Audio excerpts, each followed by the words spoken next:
तो दोस्तों पिछले वीडियो में मैंने बात की थी Hindu marriage act 1955 section 2 section 5। Section 5 के अंदर धारा 5 के अंदर बताया गया था कि हिंदू विवाह के लिए कौन कौन सी शर्तें पूर्ण होनी चाहिए, हिंदू मैरिज के लिए कौन कौन सी टर्म्स एंड कंडीशंस होनी चाहिए। उसके अलावा हमने बात की थी सेक्शन 7, सेक्शन 8 और सेक्शन 11 की वॉइड मैरिज के बारे में। अगर आपने वीडियो नहीं देखा लास्ट, तो डिस्क्रिप्शन में लिंक दिया हुआ है, आप वहाँ जाके लास्ट वीडियो हमारा देख सकते हैं। आज हम बात करेंगे धारा 13 हिंदू विवाह अधिनियम की, जिसके अंदर बताया गया है कि कौन कौन से कंडीशंस या कौन कौन से ग्राउंड्स है जहाँ पे पति या पत्नी एक दूसरे को तलाक दे सकते हैं। Section 13 of Hindu marriage act divided in 2 parts, sub section 1 and sub section 2। पहले सब सेक्शन के अंदर ईदर पार्टी मतलब हस्बैंड वाइफ के लिए दोनों के लिए ग्राउंड्स बताए गए हैं कि कौन से ग्राउंड्स पे दोनों एक दूसरे को डिवोर्स दे सकते हैं, और सेकंड सब सेक्शन में वाइफ के लिए ग्राउंड्स बताए गए हैं जहाँ पे वो पति से तलाक ले सकती है। शुरू करते हैं। सेक्शन 1 कहता है कि on petition presented by either husband और वाइफ, दोनों में से कोई भी पिटिशन प्रेजेंट कर सकता है ऑन द फॉलोइंग ग्राउंड्स। तो उसका पहला ग्राउंड क्या है? पहला ग्राउंड कुछ इस प्रकार है, after the solemnization of marriage had voluntarily sexual intercourse with person other than husband और वाइफ।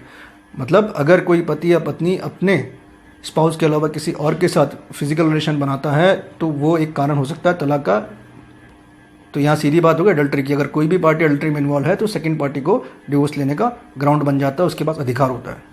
सेकंड कंडीशन है if the petitioner treated with cruelty, अगर किसी को मानसिक प्रताड़ना दी गई है, चाहे पत्नी हो चाहे पति हो, अगर दोनों एक दूसरे में से कोई भी एक दूसरे को मानसिक प्रताड़ित करता है तो वो भी एक ग्राउंड है।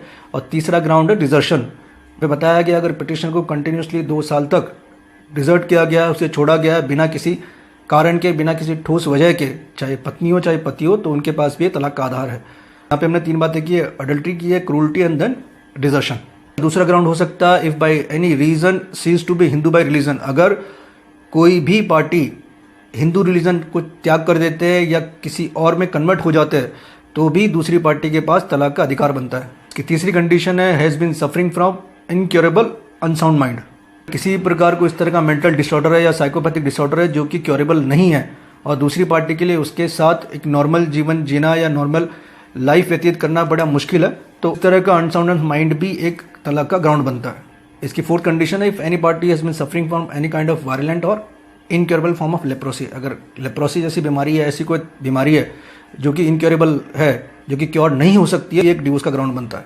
जो पांचवा कारण बनता है वो यह है कि if any party suffering from any kind of venereal disease that is communicable, मतलब एक से दूसरे के अगर ट्रांसफर हो सकती है, किसी पार्टी को इस तरह की बीमारी है तो दूसरी पार्टी डिवोर्स मांग सकती है। एड्स क्या एक कम्युनिकेबल डिजीज है, एक से दूसरे के ट्रांसफर होती है, वेनरल डिजीज है एक तरह की, तो इस केस के अंदर भी तलाक का ग्राउंड बनता है। छठा कारण है has renounce the world by entering into any religious order, मतलब ऐसा व्यक्ति जिसने संसार त्याग दिया हो, योगी बन गया हो, जिसको संसारिक गतिविधियों से या उससे कोई लेना देना नहीं है, तो ऐसे व्यक्ति की पत्नी या पति भी उससे तलाक ले सकते हैं। सातवां ग्राउंड हो सकता है has not been heard of being alive for more than 7 years, अगर 7 सालों से किसी भी पार्टी के वेयरआउट्स का पता नहीं है, उसके बारे में कभी सुना नहीं है, ये नहीं कह सकती है कि वो जीवित है या मर चुका है for the continuous period of 7 years, चाहे पति हो चाहे पत्नी हो, अगर 7 सालों तक उनका कुछ अता पता नहीं है, इस कंडीशन के अंदर भी another party can file for divorce.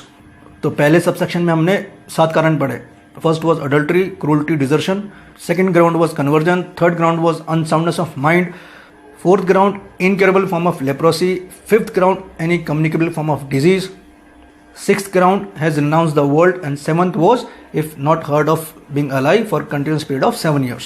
Desertion की बात करें तो अकॉर्डिंग टू लॉ डिजर्शन का मतलब ये हो गया कि when one party leaves the other party without any reasonable cause और विदाउट कंसर्न और against the will of the other party. हमने ये 7 ग्राउंड्स देखे जहाँ पे डिवोर्स का ग्राउंड बनता है फॉर बोथ पार्टीज। इसके अलावा 2 ग्राउंड्स और जो सबसेक्शन 1A के अंदर दिया गया है।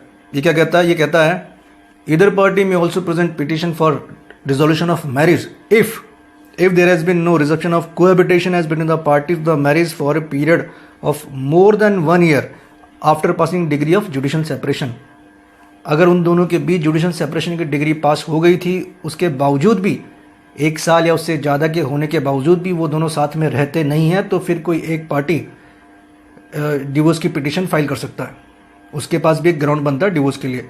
कंडीशन यह है कि जुडिशल सेपरेशन की डिग्री पास हुई हो और उस डिग्री को पास हुए 1 साल से ऊपर हुआ हो। सेकेंड कंडीशन है there has been no restriction of conjugal rights between the party to the marriage for a period of more than 1 year after passing degree for restriction of conjugal rights in proceeding to which there were the parties.